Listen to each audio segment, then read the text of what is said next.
اللہ کے یہ نام ہمیشہ کے لیے یاد کر لو، جب کبھی پیسوں کی ضرورت پڑ جائے، جب آپ کا کوئی ساتھ نہ دے، جب آپ خود کو تنہا محسوس کرو، تو دیکھنا کہ اللہ غیر یقینی کے حالات میں بھی کیسے اسباب پیدا کرے گا، بے شک آزما لو۔ اعوذ باللہ من الشیطان الرجیم، بسم اللہ الرحمن الرحیم۔ السلام علیکم ورحمۃ اللہ۔ ناظرین، ہمیں اللہ رب العزت کا لاکھ بار شکر ادا کرنا چاہیے، جس ذات نے ہمیں یہ مہینہ نصیب فرمایا اور اس میں عبادت کرنے کی توفیق عطا فرمائی۔ اس مہینے کے اندر میرا رب دنیا کی ہر چیز، جس چیز کی طلب ہے وہ مانگو، میرا رب دے گا۔ آج کا وظیفہ غیبی طریقے سے دولت اور پیسوں کو لانے والا ہے۔ ناظرین، یہ تیز ترین وظیفہ ہے، مطلب یہاں وظیفہ پڑھا وہاں کام بن گیا۔ ناظرین، انسان پر جو مصیبت آتی ہے، چاہے بیماری کی صورت میں ہو یا ذہنی یا روحانی اذیت کی شکل میں ہو، چاہے کاروباری پریشانی ہو یا خاندانی لڑائی جھگڑوں کا دکھ اور صدمہ ہو، ہر قسم کی مصیبت اس کے گناہوں کی وجہ سے آتی ہے۔ اس لیے فوراً سچی توبہ کرتے ہوئے اللہ تعالیٰ سے ہمیں معافی مانگنی چاہیے، کیونکہ اللہ تعالیٰ توبہ کرنے والوں سے محبت کرتا ہے اور توبہ کرنے والے کی پریشانیوں اور مصیبتوں کا ازالہ کر کے اسے خوشحال بنا دیتا ہے۔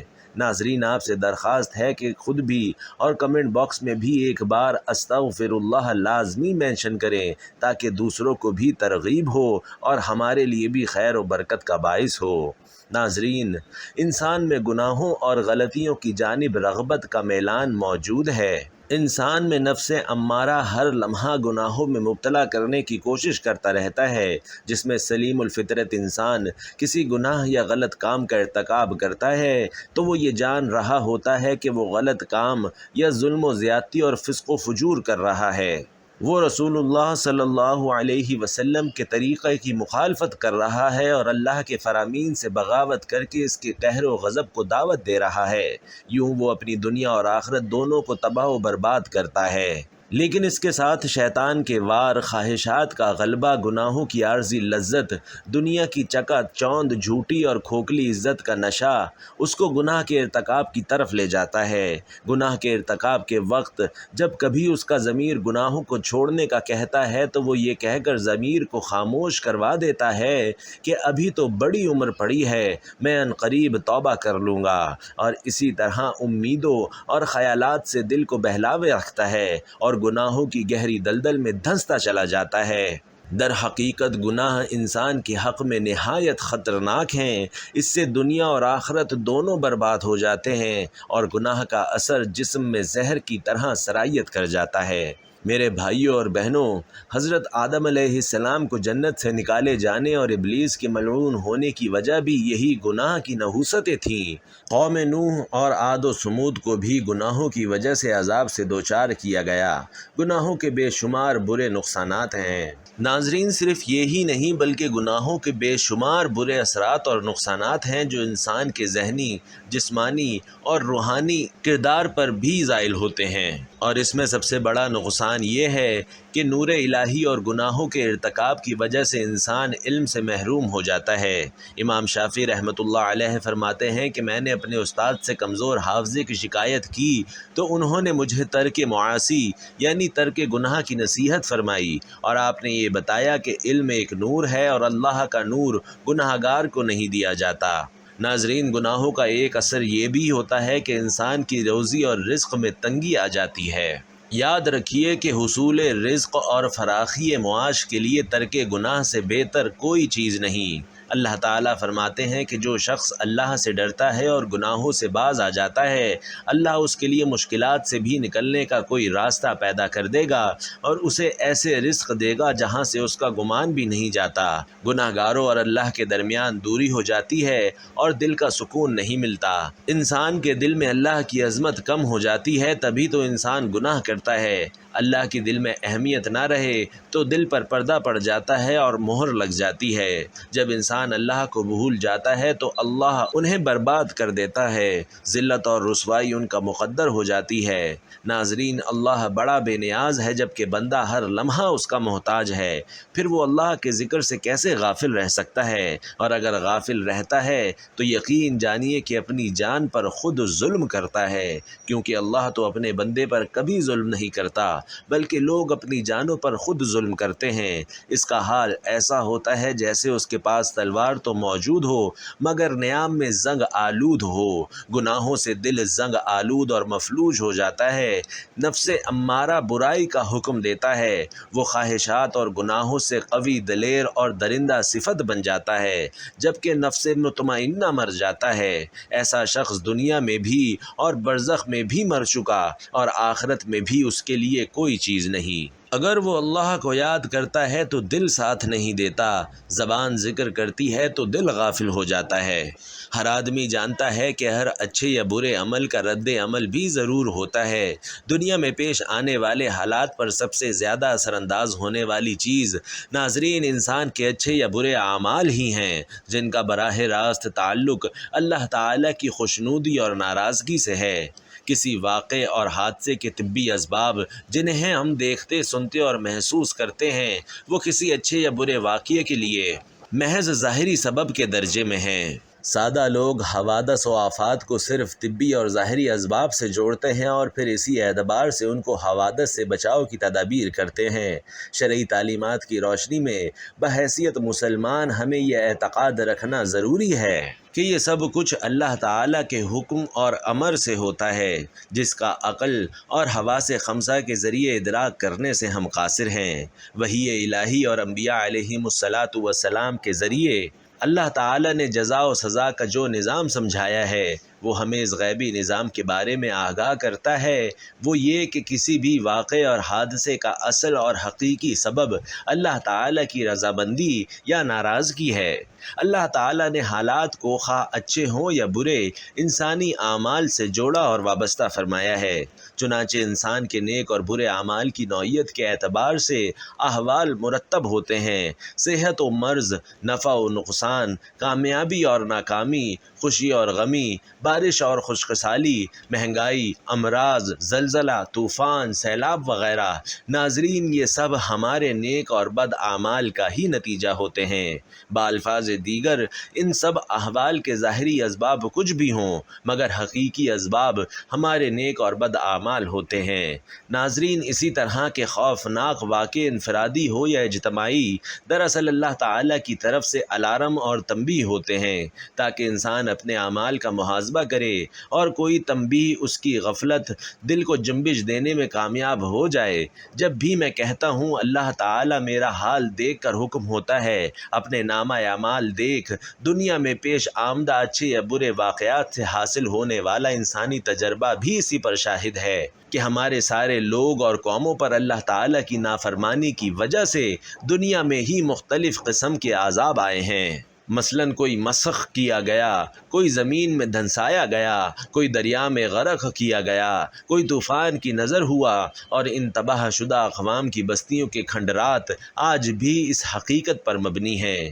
اللہ تعالیٰ نے قرآن مجید اور حضور علیہ الصلاۃ والسلام نے احادیث مبارکہ میں اعمال کے حسب نوعیت تاثرات کو جیسی کرنی ویسی بھرنی کے مختلف پہلو اور طریقوں سے بیان فرمایا ہے۔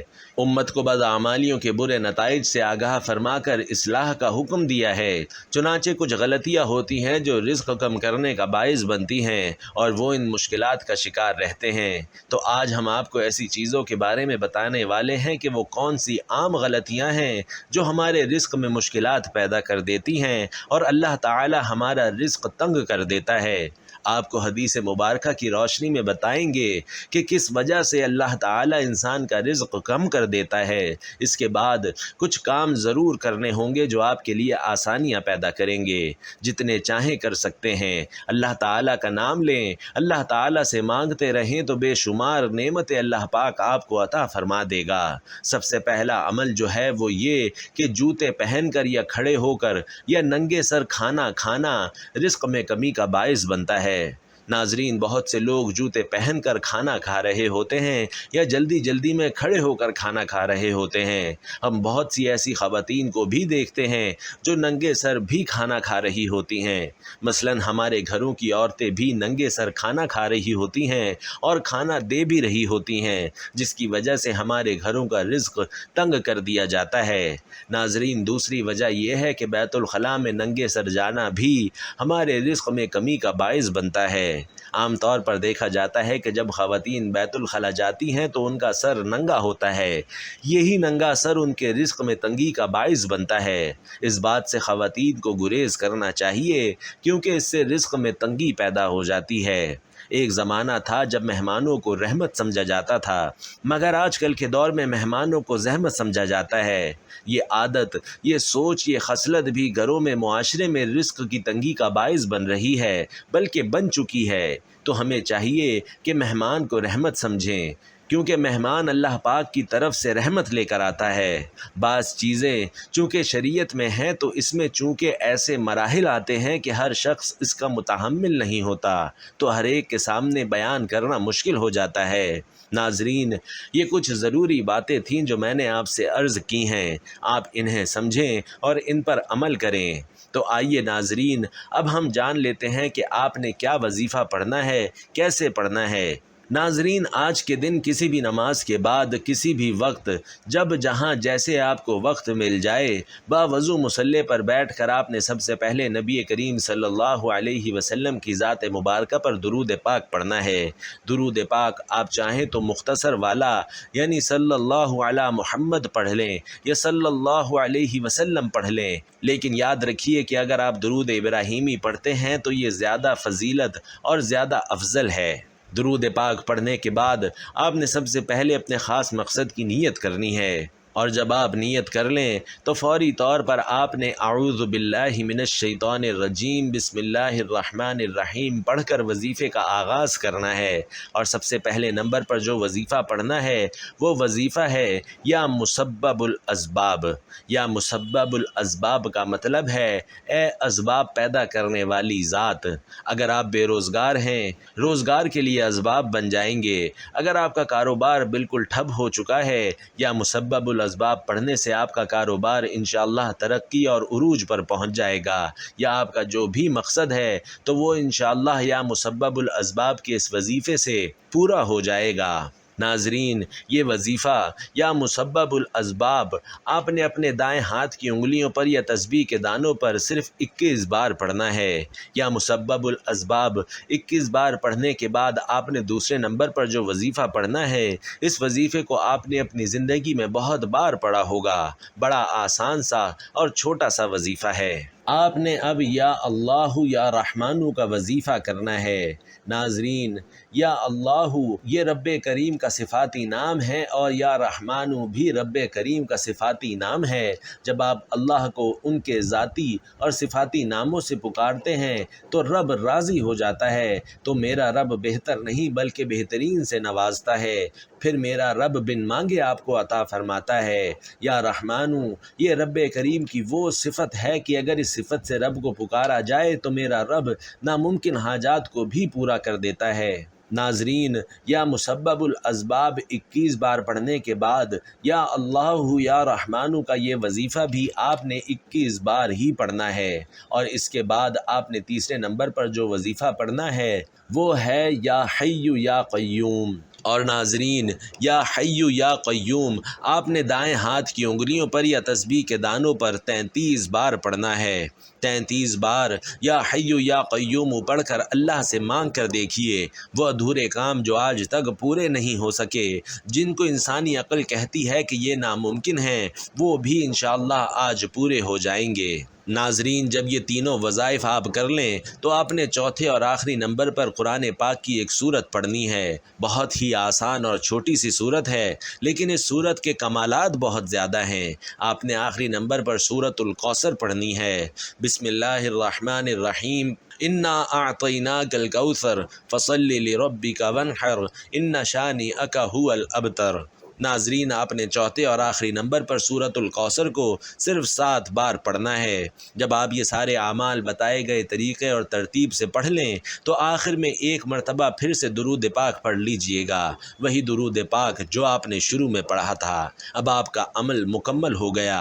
یہ وظیفہ بتائے گئے طریقے اور ترتیب سے پڑھنے کے بعد آپ نے اللہ رب العزت کی بارگاہ اقدس میں دعا کرنی ہے، اللہ سے براہ راست التجا کرنی ہے، کوئی واسطہ ڈھونڈے بغیر اللہ سے اپنی حاجات اور اپنے مقاصد کو پورا کرنے کے لیے دعا کرنی ہے۔ اللہ پاک سے دعا ہے کہ وہ آپ کی تمام حاجات کو پورا فرمائے، تمام مصیبتوں کو دور فرمائے، میرا سنانا اور آپ کا سننا اپنی بارگاہ میں قبول و منظور فرمائے۔ آمین یا رب العالمین۔